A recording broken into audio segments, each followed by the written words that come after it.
The Raven.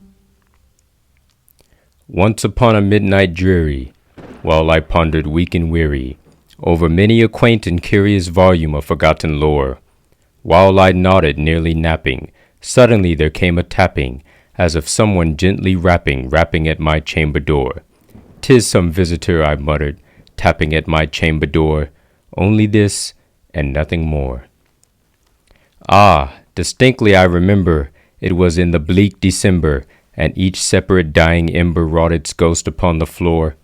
Eagerly I wished the morrow, vainly I had sought to borrow from my book's surcease of sorrow, sorrow for the lost Lenore, nameless here forevermore. And the silken, sad, uncertain rustling of each purple curtain thrilled me, filled me with fantastic terrors never felt before, so that now, to still the beating of my heart, I stood repeating, "'Tis some visitor entreating entrance at my chamber door. Some late visitor entreating entrance at my chamber door. This is it, and nothing more." Presently my soul grew stronger, hesitating then no longer. "Sir," said I, "or madam, truly your forgiveness I implore. But the fact is I was napping, and so gently you came rapping, and so faintly you came tapping at my chamber door, that I scarce was sure I heard you. Here I opened wide the door. Darkness there, and nothing more." Deep into that darkness peering, long I stood there wondering, fearing, doubting, dreaming dreams no mortals ever dared to dream before. But the silence was unbroken, and the stillness gave no token, and the only word there spoken was the whispered word, "Lenore." This I whispered, and an echo murmured back the word, "Lenore." Merely this, and nothing more. Back into the chamber turning, all my soul within me burning, soon again I heard a tapping, somewhat louder than before. "Surely," said I, "surely that is something at my window lattice. Let me see, then, what there it is, and this mystery explore. Let my heart be still a moment, and this mystery explore. 'Tis the wind, and nothing more." Open here I flung the shutter, when with many a flirt and flutter, in there stepped a stately raven of the saintly days of yore.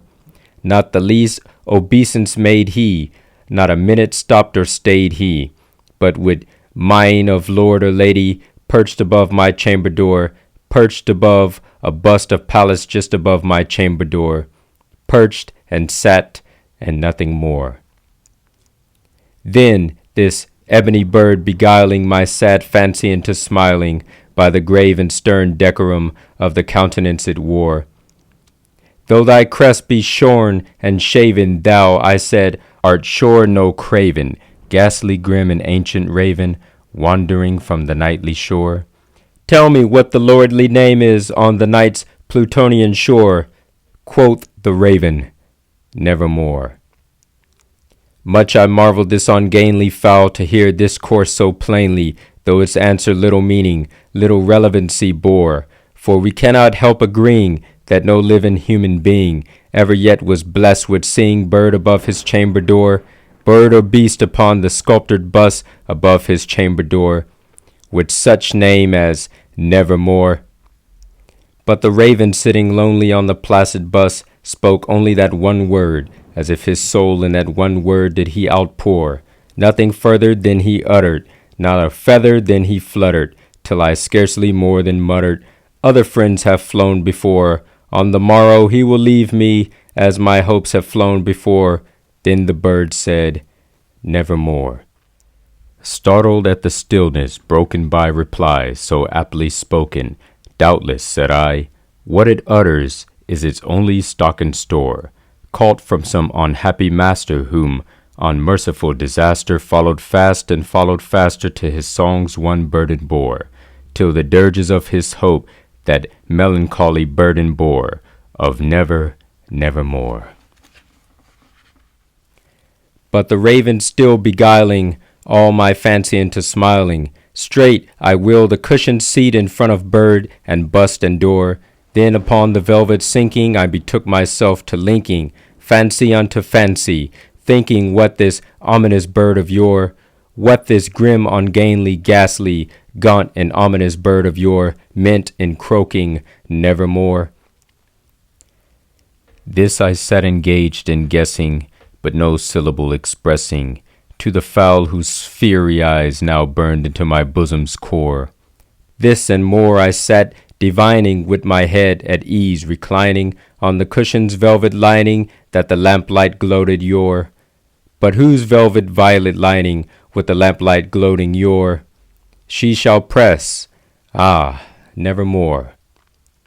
Then methought the air grew denser, perfumed from an unseen censer, swung by seraphim whose footfalls tinkled on the tuft floor. Wretch, I cried, thy God hath lent thee, by these angels he hath sent thee, respite, and nepenthe from thy memories of Lenore. Quaff, oh quaff, this kind nepenthe, and forget this lost Lenore. Quoth the raven, nevermore. Prophet, said I, thing of evil, prophet still, if bird or devil, whether tempter sent, or whether tempest tossed thee here ashore, desolate yet all undaunted, on this desert land enchanted, on this home by horror haunted, tell me truly, I implore, is there balm in Gilead? Tell me, I implore. Quoth the raven, nevermore. Prophet, said I, thing of evil, prophet still, if bird or devil, by that heaven that bends above us, by that God we both adore, tell this soul with sorrow laden, if within the distant Aden it shall clasp a sainted maiden, whom the angels name Lenore. Quoth the raven, nevermore. Be that word our sign in parting, bird or fiend, I shrieked upstarting. Get thee back into the tempest and the night's Plutonian shore. Leave no black plume as a token of that lie thy soul hath spoken. Leave my loneliness unbroken. Quit the bus above my door. Take thy beak from out my heart, and take the form from off my door. Quoth the raven, nevermore. And the raven, never flitting, still is sitting, on the pallid bust of Pallas just above my chamber door, and his eyes have all the seeming of a demon's that is dreaming, and the lamplight o'er him throws his shadow on the floor. And my soul from out that shadow that lies floating on the floor shall be lifted nevermore.